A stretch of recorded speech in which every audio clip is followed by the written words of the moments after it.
Hello everybody, this is Tim here again. I recently just got done, sorry about that, let me focus there. I recently just got done watching the new Hellraiser film, Hellraiser Judgment, directed by Gary Tunnicliffe. Now this is a very low budget film. It's very low budget, and you will have to forgive that when you watch it. I'm used to watching low budget horror films, so it doesn't really bother me. The acting in the film ranges from bad to okay. The main actors are all pretty much weak, but they deliver okay to good performances for the most part of the movie. For the expectations that are set by this type of film, um, the guy who plays Pinhead in here is much better than the dude from Hellraiser Revelations. He does a good job, and he also plays this other dude named like the Auditor or something like that. He's got like these razor marks all over his face. He does a great job as that character. The story here is most interesting Hellraiser story we've had in a while. It's pretty much like it's kind of like a detective story. There's these murders going on at the same time, and then there's this crazy ass like house where they bring sinners in there or people and they judge them, and there's like some lady in white who at the end of it you find out is an angel. Problems with the film is Pinhead doesn't really factor into the film much at all until the ending of the film. This is a standalone Hellraiser story. It's not really connected to any of the other films. This is just a standalone film, just like Hellraiser Revelations, and it bears no connection whatsoever to any of the Doug Bradley films. It's just a standalone flick. The story here is very interesting. There's some really cool, like, groovy effect shots in this film. Like when they're in the house where they're getting tested, whether they're sinners or not. And there's like this fat dude that like eats the paper that has all their sins wrote down in their life or whatever, and then it gets judged. Like it gets vomited through a tube, and these chicks like eat it, and then the person gets taken there, and then they get like sliced to pieces and shit. It's really interesting. Really interesting idea for a Hellraiser flick. The most creative idea we've had in a long time for Hellraiser. And then there's this killer who's going around punishing people like he thinks he's the wrath of God or something. And it's really predictable. We find out later in the film that he's actually the older detective, and the detectives are brothers. We find out the younger detective is like sleeping with his older brother's wife. So pretty much they're all scumbags, except for like this one new woman who gets assigned on the case to work with them. This chick's like the only pure-hearted person in the movie.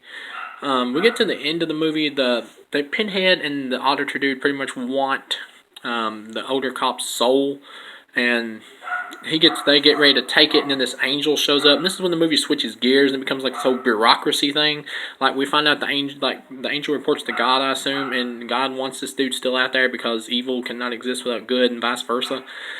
So then it becomes like this whole thing, and it's like Pinhead needs a lawyer because he wants to kill the dude, and but the angel won't let him because she has to report to God, I guess, and God doesn't. And God wants the dude still out there because good can't exist without evil. It just gets really complicated and overly silly.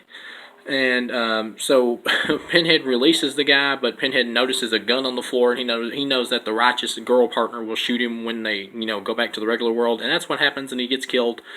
And so she gets pissed, the angel does, and Pinhead grabs her, throws her up, rips her to pieces, and kind of a poor effect scene. Like I said, this movie's low budget. We get to see the police station. We only see like 3 cops, but I can forgive that. But when it comes to the gore, for the most part, it's all good until at the end when they do the face ripping apart scene, like in the original Hellraiser.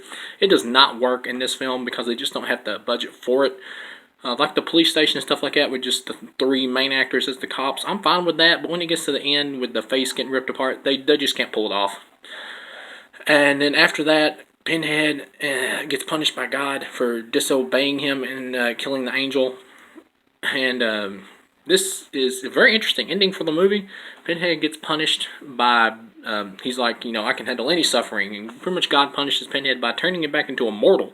And he's like a bum on the side of the street. And he's like, no, he can't make people suffer anymore. He's just a regular guy now. So that's a very interesting ending for this movie. And that tells you, that right there signifies the movie's a standalone Hellraiser story. It's a very interesting movie, interesting concept, cool concept. It's not really fleshed out or defined enough in the film. Like what is the relationship between the angel really and Pinhead and co, and what the hell is the Auditor's deal? And Pinhead doesn't factor much into the film until like the climax, and it becomes like all about Pinhead. The story becomes convoluted and kind of crashes in on itself at the end. Like the cop dude, the older cop. At the end of the film, he gets his partner and the chick to open the box because he wants to trade their souls for his. Like he But why does he open the box? Because he never really signifies that he even knows that Pinhead is after him or whatever. I mean, I don't really get that. The story is good for the most part, and it was even great at points because it was so much more creative than the past couple Hellraiser films have been. But then when it gets to the end, it just convolutes into itself, and you don't really know where the hell it's wanting to go. And then you get to the end, the last shot with the Pinhead thing was really cool idea. All in all, it's a 2.5-star film. It's an alright film. Gary Tunnicliffe is a makeup effects artist. This movie has a lot of heart to it. You can tell he put a lot of effort into it to make just a standalone original Hellraiser story. It's an alright film. It's not a bad movie. It's probably a little bit weaker than Hellseeker, in my opinion. It's not a bad film. It's got a creative story that collapses in on itself later. The story needed to be fleshed out a little bit more here. Add a little bit more creativity to it and not so predictable for who the killer is. And this could have been, honestly, a great Hellraiser film. Gary Tunnicliffe definitely has talent. All in all, yeah, this is an alright flick. It's better than Hellraiser Revelations by far. It's better than Hellraiser Hellworld, definitely. It's better than Deader. It's a little bit weaker than Hellseeker. I'd give it 2.5 stars. It's an alright flick. It's worth owning if you're a Hellraiser fan. It's something different, something fresh, but still feels like it's in that Hellraiser mode. It brings it up to a little bit more of a comic book realm than I'm happy with when it comes to Hellraiser, like Pinhead making deals with angels and stuff. I don't know. That's just a little weird. But all in all, it's an alright film, and I'd recommend seeing it. At the very least, it's creative, which is more than I can say for the last few Hellraiser flicks. So I'll see you guys again with the next review.